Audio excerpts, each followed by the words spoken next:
This is episode 184 of That Shakespeare Life.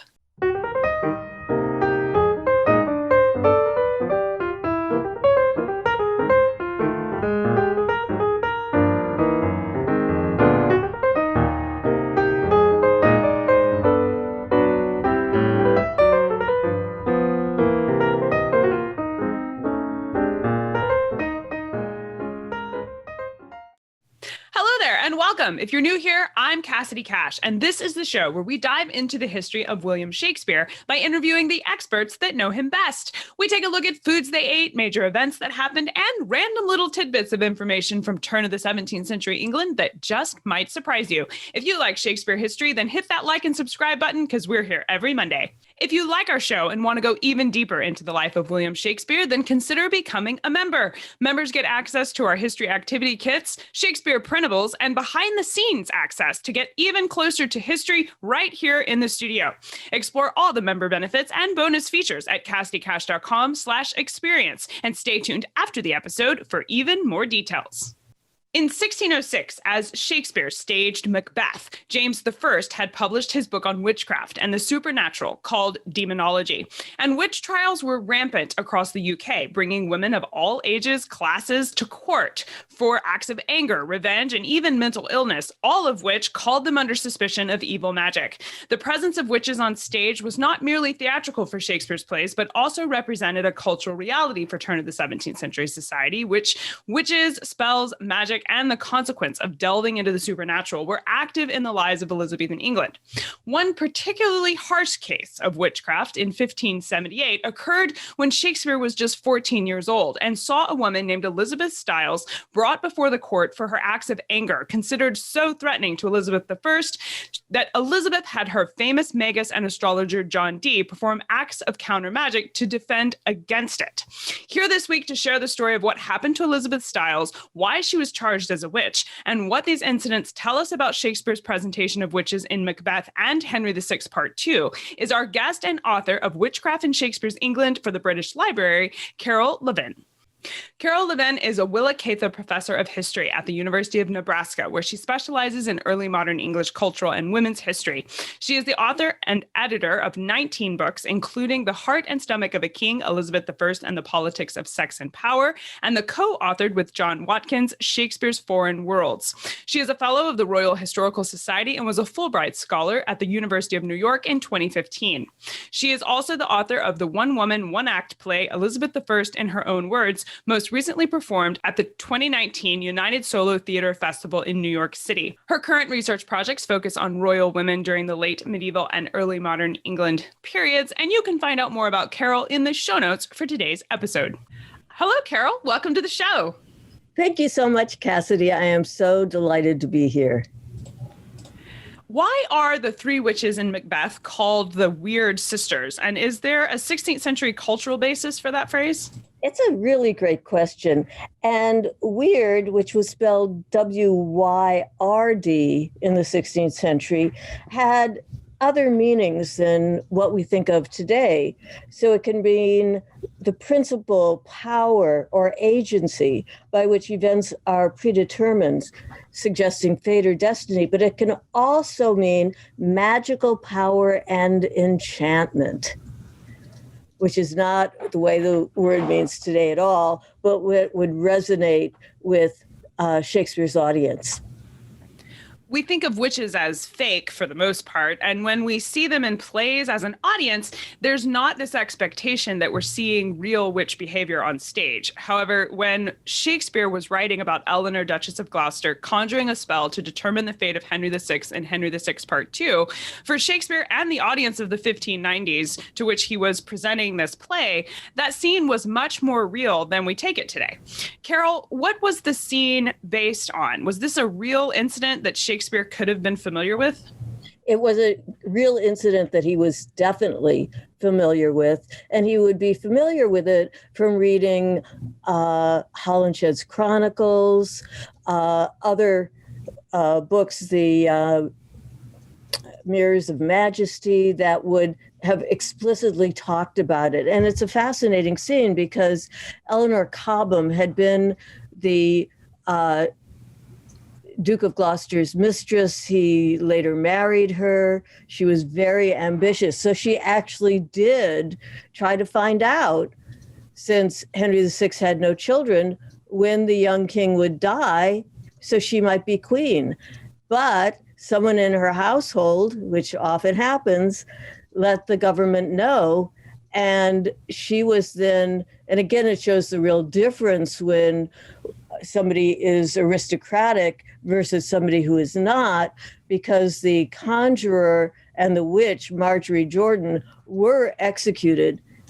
Eleanor, Duchess of Gloucester, was not, but she had to, which was very humiliating, walk the streets of London carrying a candle barefoot, and then was exiled for the rest of her life. In another example of real witchcraft from Shakespeare's life, Carole writes that, quote, while Elizabeth was on progress in East Anglia, 3 wax images, each about 12 inches high, were found in a dung heap in Lincoln's Inn Fields. End quote. Carole, why were these wax effigies, also called poppets, associated with witchcraft? Well, I think that's another really great question. And it again shows the difference in language in Shakespeare's time with our own, because the word poppet in the 16th century meant a small effigy of a person used in witchcraft and necromancy. And we find many examples of poppets in magic, but where it is especially used and where it was seen as especially dangerous was something known as image magic. And the idea is an image of someone could be harmed, and then that person would be harmed. And we have examples of image magic used against Queen Elizabeth throughout her reign, starting as early as 1560, when another kind of puppeteer doll was found and had pins stuck in it, and it was clearly supposed to represent Elizabeth. There were in Ireland, one of the rebels took a statue of the Virgin Mary, relabeled it Elizabeth, tied it to his horse, and dragged it through the streets. He was later executed for treason. At the very end of her reign, when she was dying, one of her ladies in waiting found a playing card with the Queen with a nail through its head, and was thought of, oh, this is against Queen Elizabeth. So image magic was very terrifying, because there really was this belief that the image, if the image was damaged, so would the person be.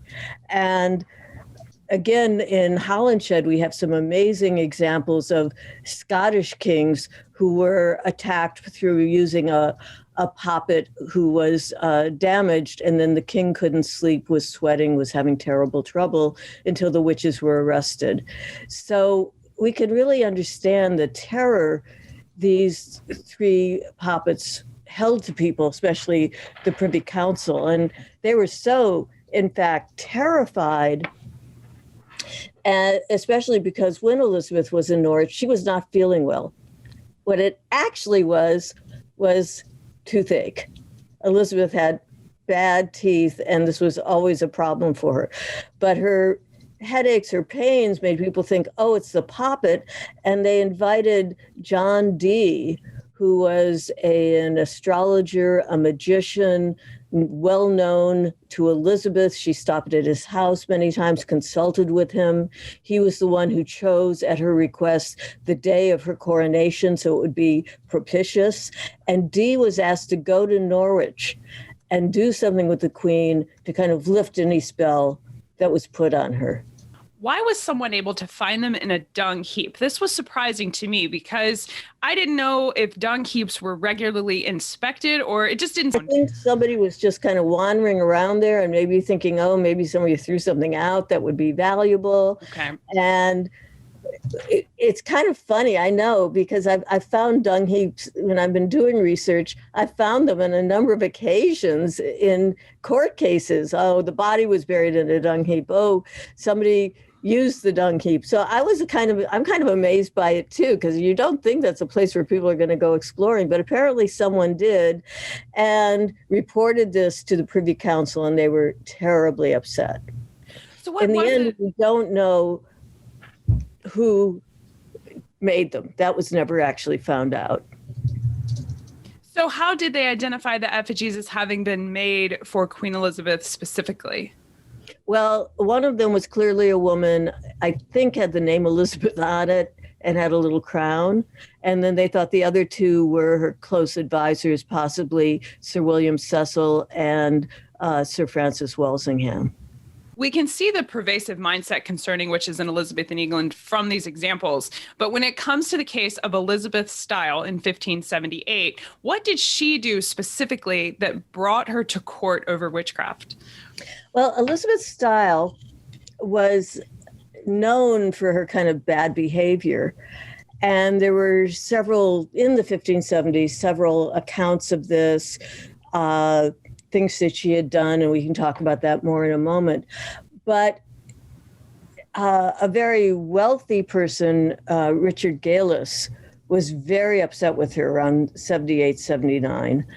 And then the Privy Council heard that about her, possibly because Sir Henry Neville, who was Justice of the Peace, he had been in the bedchamber for Henry VIII, he had served in Parliament, and he was in regular correspondence throughout the 1570s with Sir Francis Walsingham.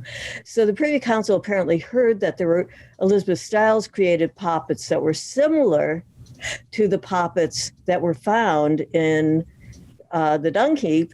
And though she had not created those, there was the fear she might have. And the Privy Council really encouraged Neville to investigate. And this was, as I say, at the same time that Richard Gales was very upset with things that Elizabeth Stiles had done. And so that kind of pulled together, and Elizabeth Stiles and several other women accused of witches were brought to Windsor Castle to be investigated.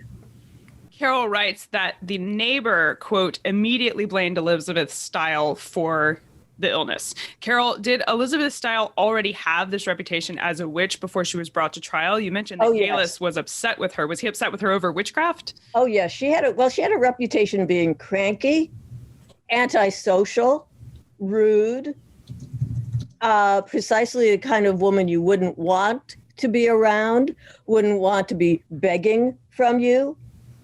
In the reports, she was described by her neighbors as, quote, lewd, malicious, and hurtful to the people and inhabitants thereabouts.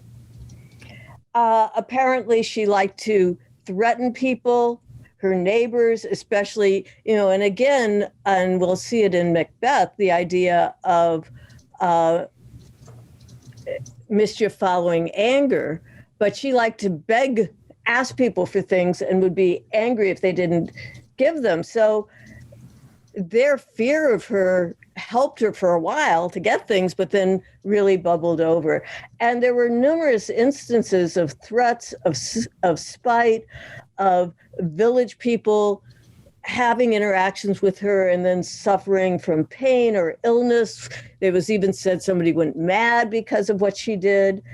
And also, apparently, people knew what she could do, and she also offered to curse someone for a modest fee. So she had been known for this before it all ended up in her being brought before Sir Henry Neville. This had been going on for some years. Previously on That Shakespeare Life, we've discussed various tests that were done to determine if someone really was a witch or to test if someone was behaving under the influence of magic. Carole, in the case of Elizabeth Stile, were there specific tests done to determine her guilt or innocence? Well, as I said, she clearly did mischief following anger, which we see in the witches in Macbeth too. But also, the way we know about Elizabeth Stiles is that there was, in 1579, there were actually two pamphlets. One was an anonymous pamphlet, and then Richard Gales's son also wrote a pamphlet. And that's really, really interesting. Gales himself was a former mayor of Windsor. He had been elected mayor 3 different times. And so he certainly was powerful when he was the one who was bringing her to trial. So from these pamphlets, we know that Elizabeth Stiles had a witch mark. And witch marks were one of the things that you could tell someone was a witch. And the idea is, and they would usually get a board of matrons to search a woman to see if she had a witch mark. Sometimes they were done by, especially in the 17th century, by professional witch finders.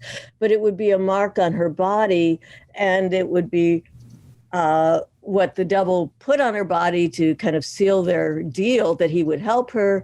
It also was sometimes the witch mark would be used to nurse the familiar. And in fact, Elizabeth Stiles did have a rat named Philip that she nursed with blood. So the witch mark was definitely another way they could tell she was a witch. I would just add, Cassidy, that I think witch marks, I think any, especially older women, any woman they found, if they searched, they could find something they could Well, that's call. what I was thinking. Like, that can be anything from a birthmark to, an oddly placed freckle. You could see where there's not really a lot of foundation for that in the modern mindset, it seems.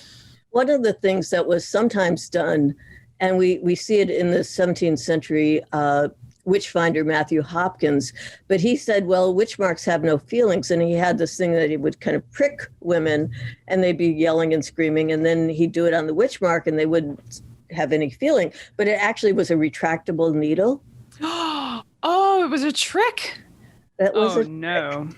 Yes. And Matthew Hopkins in the mid 17th century was responsible for hundreds of people, mostly women's deaths.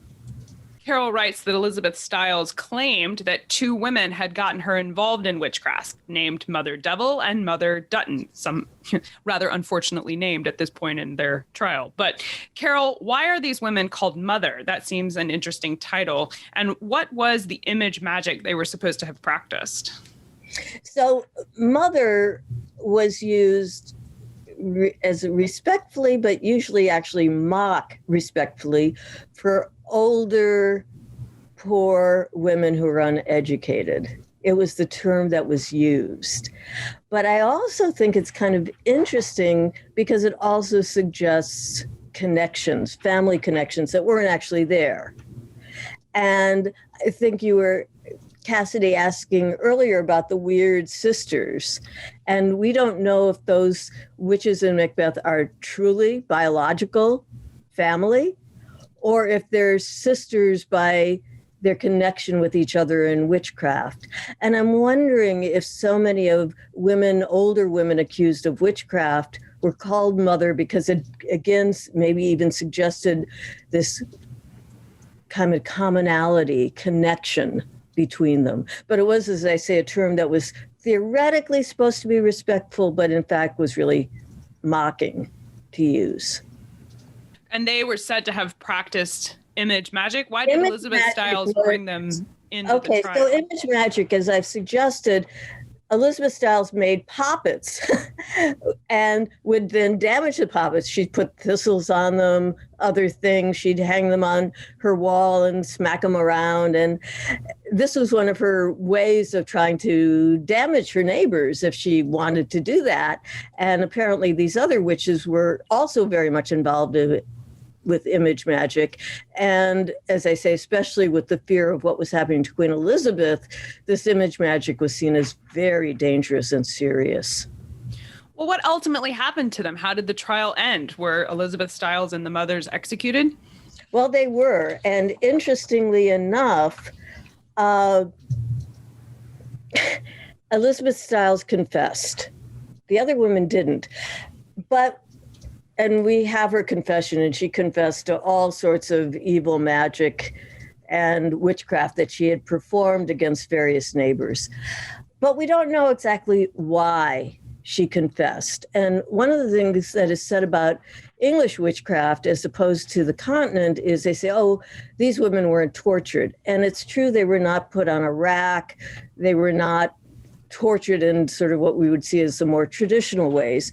But it seems to me if you keep a woman on her feet, refusing to allow her to sleep, not feeding her, keeping her that way for 24 hours, 36 hours.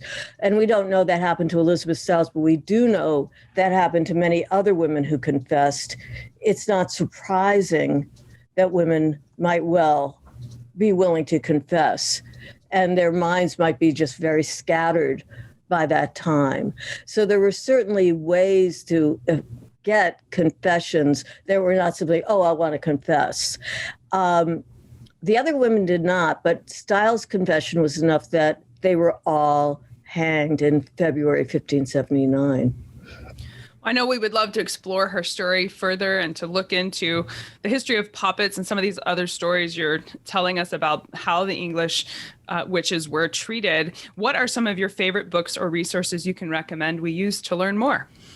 Absolutely. Keith Thomas's book, Religion and the Decline of Magic, which is an enormous book and has so many interesting things, and a huge chapter on witchcraft, is really great. James Sharp, Witchcraft in Early Modern England, is another really excellent book. And Anne Barstow's Witch Craze, A New History of the European Witch Hunts, is also very valuable from a more feminist perspective. We will link to all of these resources as well as Carole's work in the show notes for today's episode. So make sure you visit there to find links to those. Now, Carole, we ask everyone this next question here at That Shakespeare Life, and that's, what's the one book you would take with you on a deserted island? My friends in England tell me I'm supposed to allow you the complete works of Shakespeare and a copy of the Bible. So your choice would be in addition to those. I'm so thrilled to get the Bible and Shakespeare, which seems to me kind of almost all you need. So given that these are classics, I thought I actually have two choices for my other book. One is Sarah Mendelson's and Patricia Crawford's Women in Early Modern England, which again is a huge book with just brilliant, fascinating, wonderful stories and research. And the other is Joe Eldridge Carney's Fairy Tale Queens, representations of early modern queenship. And what Carney did, and I think it's just such a beautifully written, brilliant book, is look at early modern fairy tales and then how they represented, suggested, were influenced by the lives of actual queens like Queen Elizabeth or Catherine of Aragon. I think you'd be well set up on your deserted island with those selections. It sounds like good ones. So what's next for you? What are you working on now that you're excited about? Well, I've got two projects I'm starting on. I'm finishing another book on Queen Elizabeth, and I would just also add my book, The Reign of Elizabeth I. Its last chapter also has a good chunk on Elizabethan witchcraft. But one of my new books is going to be called Changelings, Bastards, and Fantasy Children's Representations of Fertility and Infertility in English Queens. And I start with Margaret of Anjou and go all the way to Queen Anne. And I'm just fascinated by the propaganda and I'm fascinated by the ideas people had about queens who didn't have children or whose children were not seen as legitimate for some reason. And Margaret of Anjou, for example, didn't have a baby for the first 8 years of her marriage. And so at first there were suggestions she had faked her pregnancy and a low-class baby was smuggled in. And then later that became, no, it was her child, but it wasn't Henry VI's child. Catherine of Braganza was never able to bring a child to term when she became terribly ill, possibly because of a miscarriage, and was running a high fever. She actually, in her delirium, talked about her two children and talked to her husband, Charles II, about them. And Charles, wanting to keep her calm, talked about them also and how beautiful they were. So I'm really fascinated with the ideas of children, these children being bastards or fantasy children, and why that happened, what it meant about the need for a queen to produce heirs. My other book, which is what I'm going to co-author with my former grad student, now colleague, Alison Alvarez, is called In the Shadow of the Tower, Too Close to the Throne. And we're looking at women in the Tudor early Stuart period who were close to the throne and seen as threats, and what happened to them. And these include the three Grey sisters, Lady Jane, but also her younger sisters, Catherine and Mary. It includes Margaret Douglas, the daughter of Henry VIII's older sister, Margaret, Mary Stuart, of course, Arabella Stuart, her niece, and even Queen Elizabeth when she was a princess in the reign of her older sister, Mary. Those sound like fascinating works. I can't wait to read them, and I know you're having a ton of fun putting them together. We'll look forward to seeing those come out. Carole Levine, thank you so much for being here to take us through the history of Elizabeth Stiles and witchcraft in early modern England. This has been a fun conversation. It was really fun for me, and Cassidy, I'm just so pleased to have had the opportunity. Find links to the resources Carole recommends in today's episode, along with some bonus images and looks at puppets, witchcraft, and other little tidbits from today's episode in the show notes for today at CassidyCash.com/episode 184. That's CassidyCash.com/EP184. That's it for this week. Thank you for being here. I'm Cassidy Cash, and I hope you learned something new about the Bard. I'll see you next week. Bye-bye.